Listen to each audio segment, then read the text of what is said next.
Hello friends, welcome to the Hindu News Analysis. Today is 17th of May 2018. Myself Sagar B. Ashwath. I'm a tutor at Shiksha Academy. The subjects I handle are psychology, Indian economy and ethics. So the quote, as usual, it is given by Albert Einstein. So the people who are crazy enough to think they can change the world are the ones who do. Or that is to say, the people who think that they can change the things around them are the ones who are going to really, make changes to the world. So it is imagination that actually is required to change the world around you. Even the craziest of ideas, which people get to change the world, will in fact materialize if it is those people who change the world. That's what Albert Einstein wants to say. Alright, on that note, we'll start with in the newspaper. Alright, so the first topic, BJP invited to form government. Congress must just say that's not required. We'll be looking into the powers of governor and when can the governments be formed, when they cannot be formed. We'll be looking into it once we get the editorial. Probably in a day or two you'll get the editorial. And then now we have ready to join dialogue with India. That's what Pakistan Army Chief has said. Many a time, ever since India and Pakistan have been, finding it difficult to engage in talks or dialogue. What we have seen is when we have a civilian government, the military generally stays away from talks with India. That's what we have seen. So they shied away from talking to New Delhi whenever there is a civilian government, right? On the other hand, when you have only the military chiefs controlling the entire, Pakistan government, at that time, you do see that the military speaking to India and reduce the tensions. So this is what happened with, Manmohan Singh and Musharraf talking to each other. Now there is a change. The change is that despite having a civilian government, in Pakistan, the military chief, the Pakistan Army has said that they are very much interested in talking to India and reduce the differences as much as possible between the two countries, right? And then yesterday there was an editorial regarding this. Karnataka's plea on Kaveri rejected. So what is this about? Yesterday there was an editorial as we were discussing in detail about the Kaveri issue. So the Supreme Court had asked the central government to come up with a draft scheme to implement its verdict and the tribunal's verdict.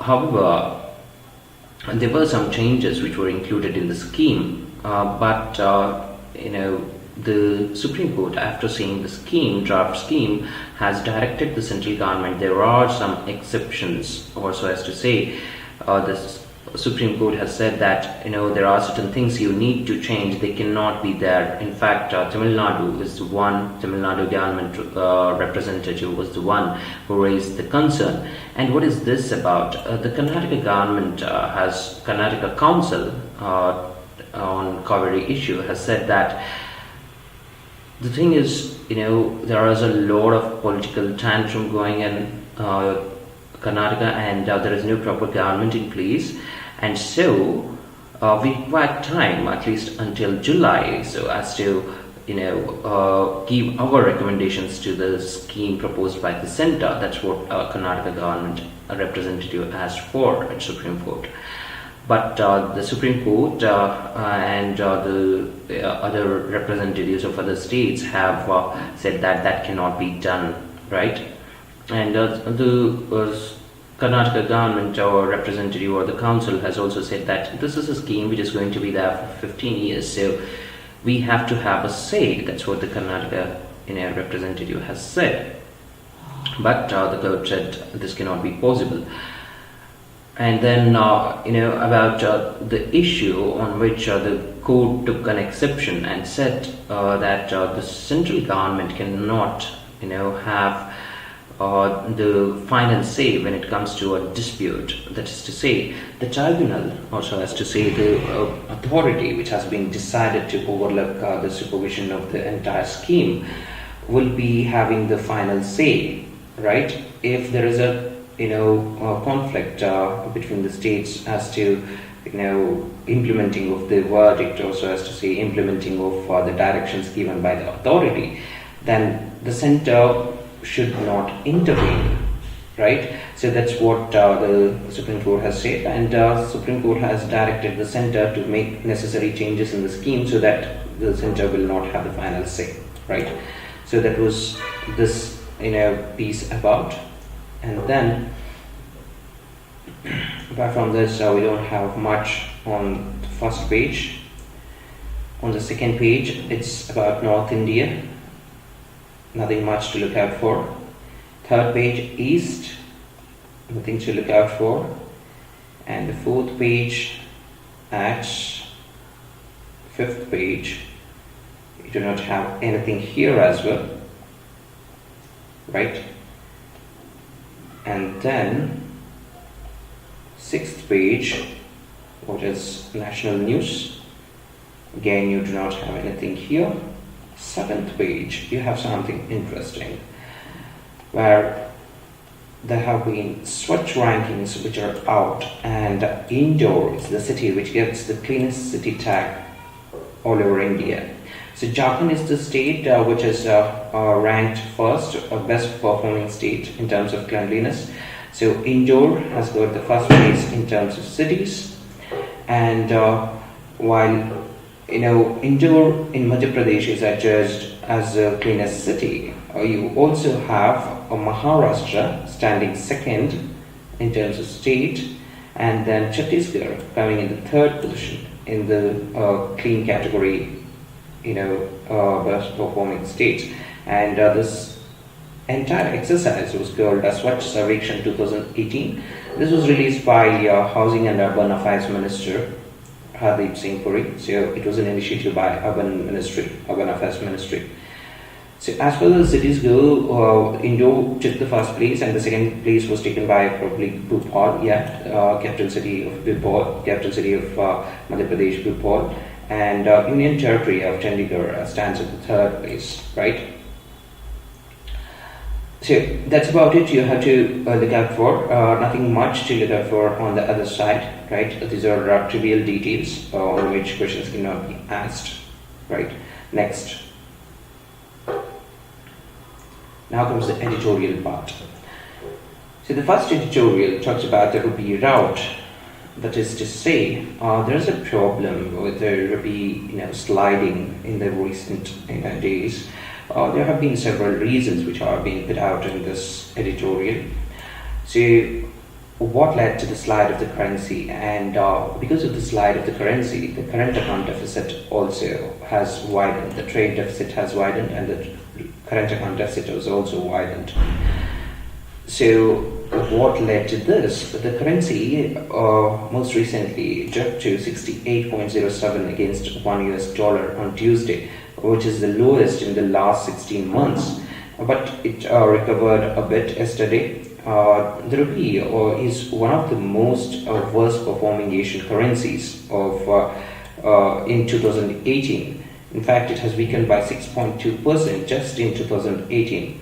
What are the reasons for this? The reason one being the oil prices in the international markets are gaining traction. That is, the prices of oil internationally are going up, and that is due to the rising geopolitical tensions in the Middle East. And also there is a dwindling of supply when it comes to oil. Why? Because when you have geopolitical tensions and when you have civil wars in the countries, trade is not so easy. So for that reason, geopolitical tensions have caused the oil supply to go down, and this has led to oil price rise internationally. So when you have your imports becoming costlier, obviously when your imports become costlier, probably your currency will start to depreciate. However, on the positive side, there has to be an increase in the exports. Why? Because when imports become costly, you generally have your exports gaining a better market price in the in the foreign countries. So why does this happen? As your country depreciates, your exports become cheaper. So the people in other countries can buy more goods for less money, less in their currency. So it had to gain traction, that is the exports. However, this has not happened. So India's merchandise exports are stumbling instead of gaining from the opportunity. So a sharp decline in exports, especially from the employment-intensive sectors, that is the ready-made garments and gems and jewelry, has been seen in the recent days. And also, when you compare the trade deficit of this year with the last year of April, so it was 13.7 this year, and last year it was just $13.25 billion. So apart from this, what else has led to the currency to depreciate in case of India? One more reason is that US sanctions probably will follow, and because of the US sanctions on Iran, it would drive the price trends probably, and also there will be a meeting of OPEC. So this meet also holds the cards when it comes to oil prices moving up or down in the coming days. One more reason as to why the currency might have depreciated in case of India is that of the capital outflows, right? The money which came into India as investments to the stock markets, that is to say the foreign portfolio investment route, is also leaving India and getting attracted towards US for the sole reason that the Federal Reserve has started to tighten its monetary policy.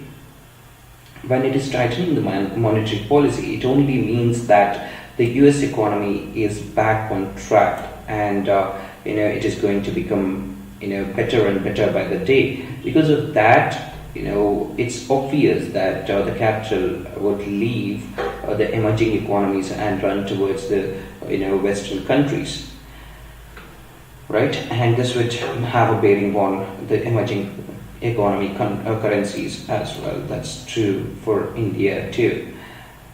So, and then, so the US Federal Reserve has come to adopt a more hawkish stance, and investors are in search of high risk adjusted yields, have started to pull money out of the emerging markets. That's what I told you just now. And yields on the emerging bonds have risen, right? Emerging market bonds have risen as the investors sold them off aggressively.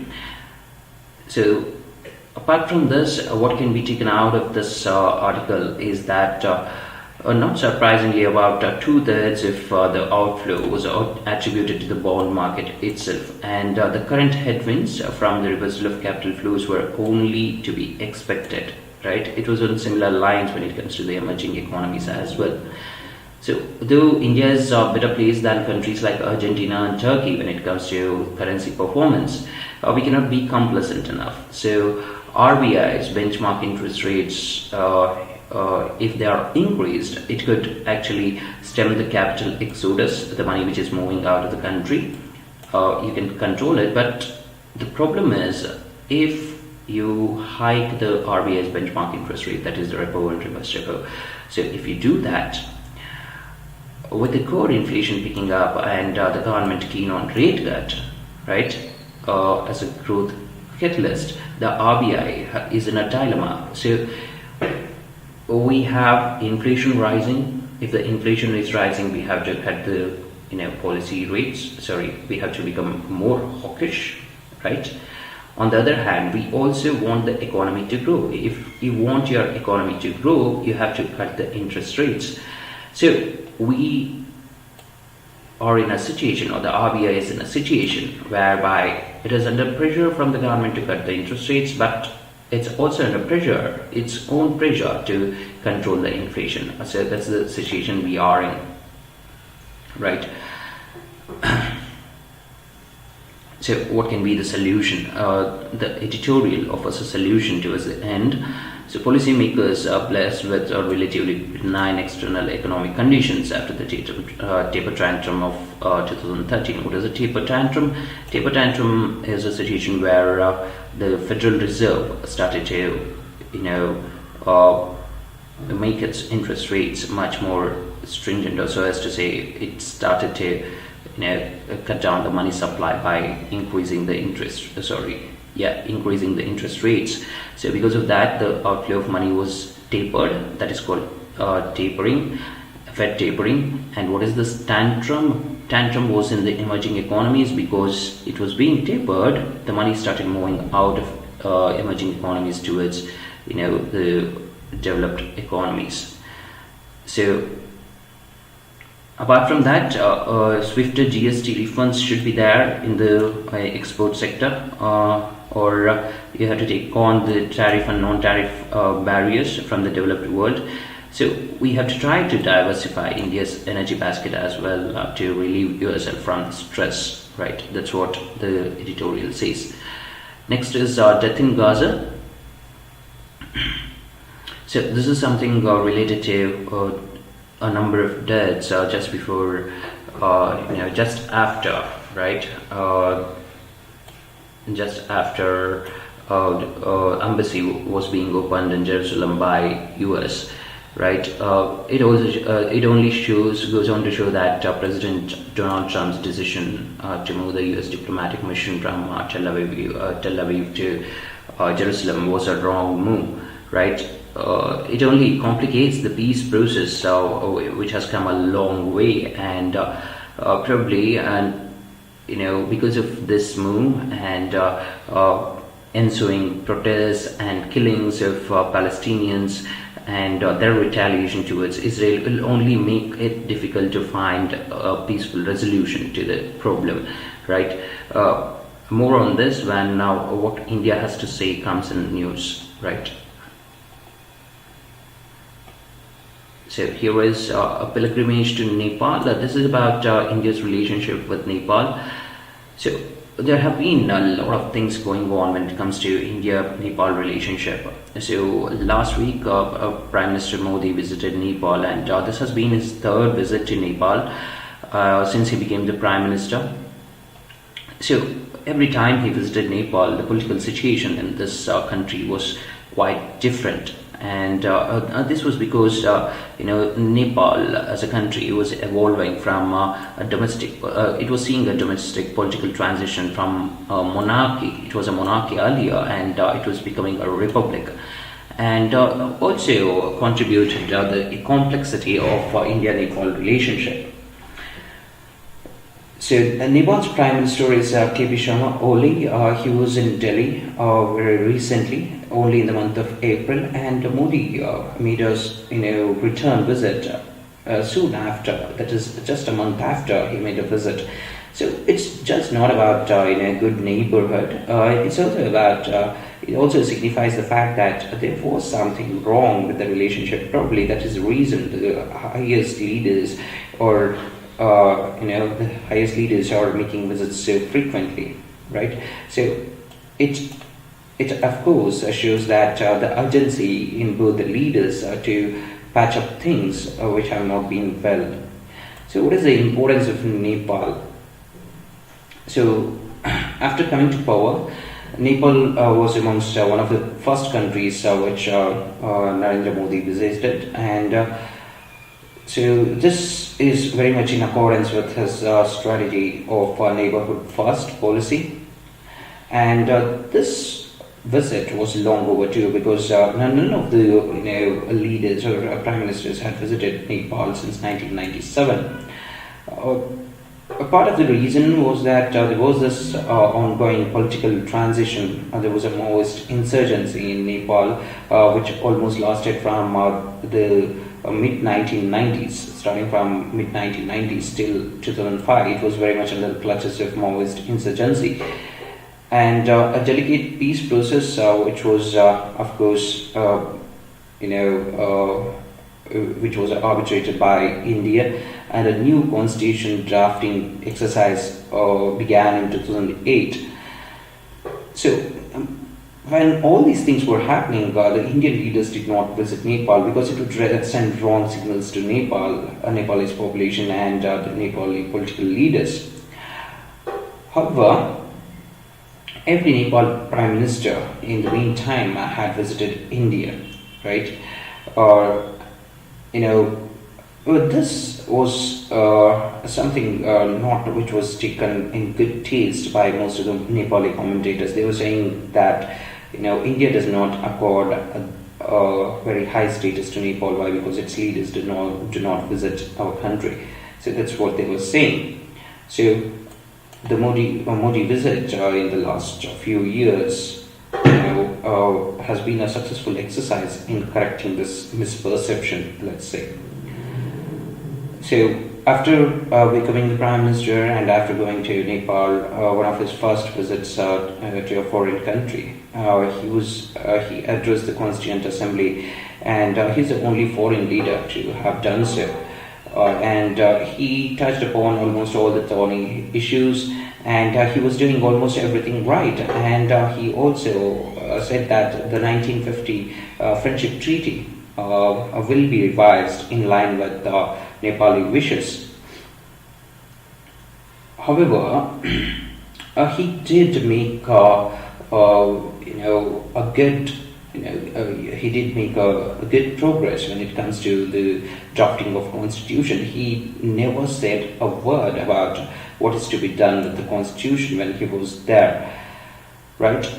So he did announce a $1 billion line of credit, with generous terms. A joint long statement was made which highlighted the hit connectivity projects, that is your highways, information ways and transmission ways. So clear timelines were given for this, and everybody from all sections of the society, be it the journalists, be it the politicians, be it the civil society, unanimously said that this will be a new chapter in India-Nepal relationship. However, less than 4 months after this, you had the SARC cooperation, SARC summit, which was held in Nepal. However, during this summit, Prime Minister Modi was supposed to visit several places, right, when he visited this country, but Nepali authorities were not so happy to invite Prime Minister Modi. So India restricted the Prime Minister's visit only to Kathmandu. The reason given by Nepali authorities was that it did not have enough it was not in a position to provide enough security and logistical facilities to the Prime Minister's visit. However, the real reason was that the deadline for finalizing the constitution was less than 2 months away, and the political climate was heating up. And if Modi visited, the Janakpur and Lumbini, both which are close to India-Nepal border, would have attracted a lot of crowds, and any statement by Modi regarding the constitution would send wrong signals to the peoples of Nepal. So they were not ready to take the risk. That is, the Nepali government was not ready to take any risks. So what he did was, he did speak about the constitution when he made this SARC visit. He spoke about the spirit of consensus to guide the constitution, constitution drafting, and take into consideration all the views of all the Nepali citizens. And this was something, rather idealistic, right? And there was nothing wrong in the statement. However, it was not taken in good taste by the Nepali government and Nepali political leaders. Why? Because, when you talk about consensus, it is going to be problematic for, the Nepali government. Why? You have fractured politics in Nepal. Traditionally, the hill elites who constitute around 29% of the population, ruled over Nepal.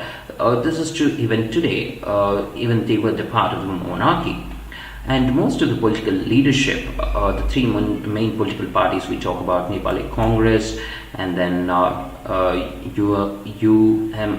and the Maoists, they are drawn from the elites itself.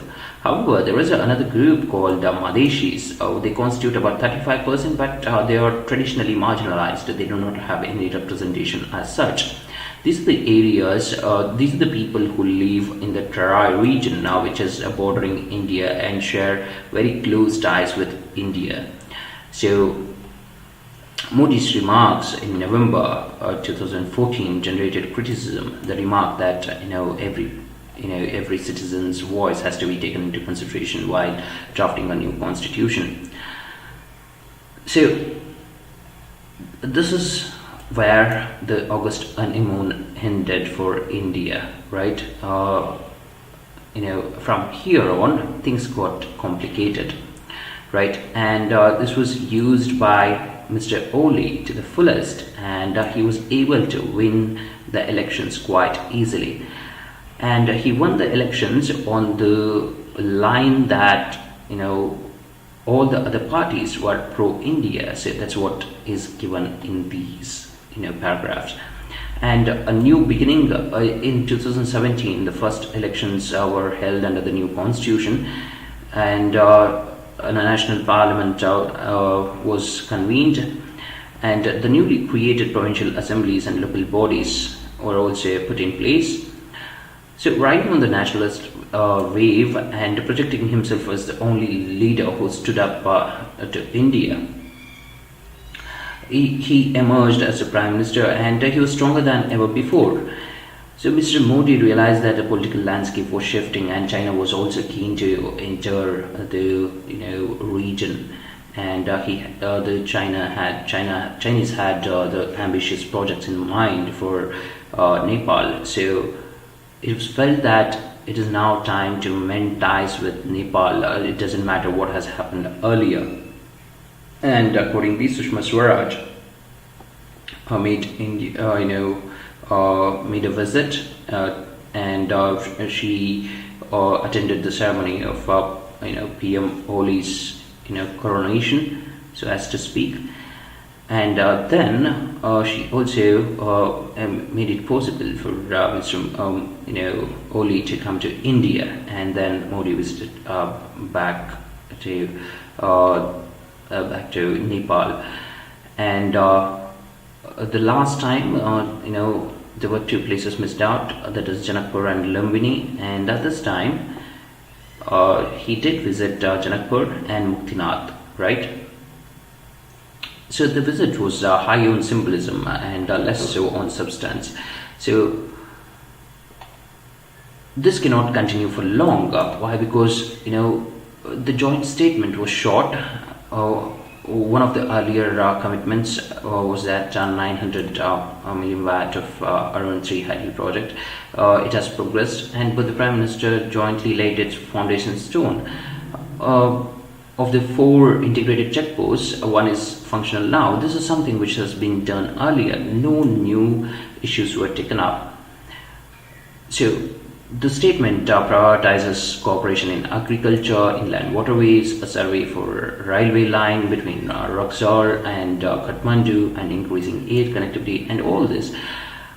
However, when we look at what has been done so far when it comes to the 2014 announcements, so there was a railway services agreement, additional air links, and then setting up of Ancheshwar Development Authority to complete the detailed project report in a year, concluding of MOU for Nepal Police Academy, $1 billion pledge, right? Another $1 billion after 2015, and creating a Buddhist circuit connecting Lumbini with Sarnath and Bodh Gaya. Most of these have remained just announcements. With China stepping up the game in Nepal, there is no longer a tenable situation. That is, we can't just sit on these, we have to deliver. So it's time to deliver for India in Nepal. Otherwise, China will make inroads, and it will be difficult for India to have a foothold in Nepal, right? So how the numbers stack up, this is not required. Again, political news. How the Congress stumbled, not required.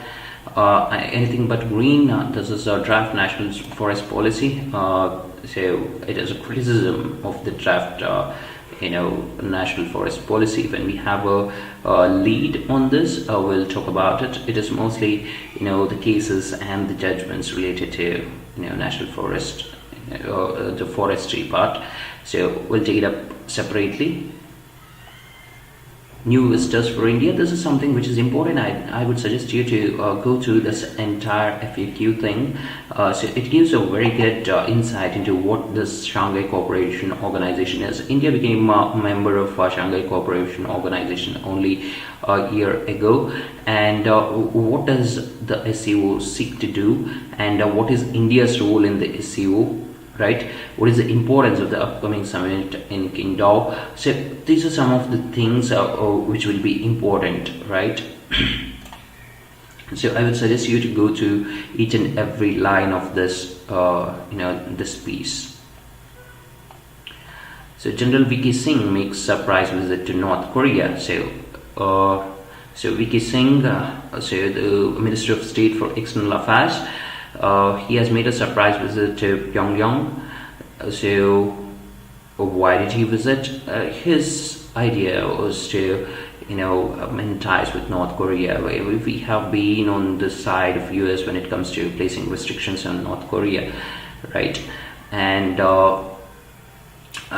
we have traded with North Korea only in terms of agriculture products and medicine, and on all the other products we have just shied away from North Korea because we had this fear, or so as to say, we always have sided with US when it comes to the sanctions on North Korea. And of course it was rather justifiable. Why? Because the North Korea had been pursuing a nuclear program which actually threatened the world peace, so as to speak.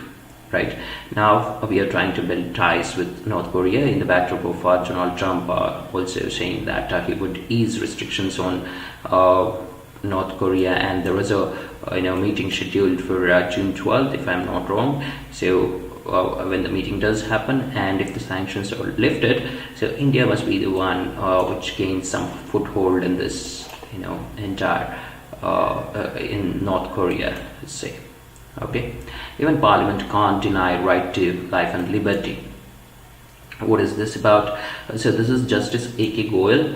So he's the person who actually read out the verdict related to the 1989 Scheduled Castes and Scheduled Tribes Prevention of Atrocities Act. So he directed the center that no cases can be taken up against innocent individuals, right? He just says that even the Parliament can't deny right to life and liberty. This statement by A.K. Goyal came just yesterday when the centre filed a review regarding the adjudication, so as to say, the earlier verdict, so as to say, statement given by a bench headed by Justice A.K. Goyal. So the Justice A.K. Goyal headed bench had said that just mere filing of a case by a scheduled caste person or a scheduled tribe person regarding abuse or some sort of statement, a derogatory statement against the caste, right? Against the caste of castes related to scheduled castes and tribes would not mean that they have to be arrested without any further investigation. He says that it would be denying the right to life and liberty if you arrest a person without having due inquiry process. So the police are supposed to conduct an investigation only after finding evidence they can be put behind bars. That's what Justice A.K. Goyal says, right? So the centre wanted to review it. Why? Because there were widespread protests across the country when this judgment was passed by Justice A.K. Goyal. So the center fears that there will be a backlash by the SC/ST communities again if this judgment prevails for long. Right. Next. So that's about it in this page. Again, mostly related to Karnataka elections. So Cabinet approves new policy on biofuels. So this is something important. I guess there will be an entire article written on this. This is an important thing. In a few days' time, there will be an entire article written on this. Why? Because we are thinking of making a shift to renewable energy sources and clean energy sources. So probably, in all likelihood, you'll have an article on this. Then we'll be discussing the pros and cons of going ahead with biofuels and what the new policy talks about. In fact, you have to remember there was a policy on biofuels which was there was a draft policy earlier as well, and you had a policy as well. But the thing is, the policy objectives were never met, right? So we'll see what this policy talks about when it does come in the editorial part. And then here, not required,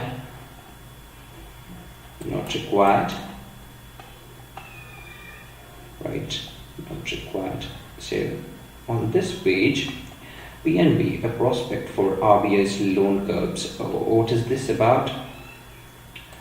The PNB, Punjab National Bank, which has been in the eye of the storm for the Nirav Modi case, where there was a fraud of around 11,000 crore rupees.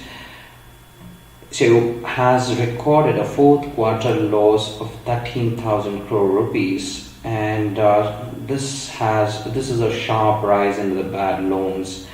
So what will the bank do now? Because the net NPAs of almost 12% makes it a lender candidate. What does this lender candidate mean? The RBI has what is called as a prompt corrective action framework, whereby it lists different banks and sees if these banks are doing well when it comes to the non-performing assets.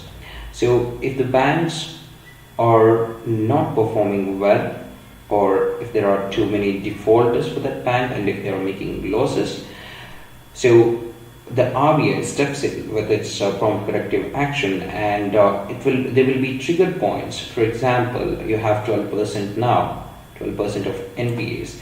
So because of this, the trigger point will be that it will become a lender candidate. What is this lender candidate about? There will be restrictions placed on the lending activities of PNB from now on. So whom it will lend, how much it will lend will be restricted by the RBI. So this is something which such a position is also faced by the Allahabad Bank. And more on prompt corrective action, you can just visit the RBI website. There you can find all the details related to it. And then you have shell farm definition. This we have talked about some 2 or 3 days before about this shell farm definition, right? I think that's about it for the day. Yeah. So that's about it for the day, guys. Thank you for watching. Have a nice day. Thank you.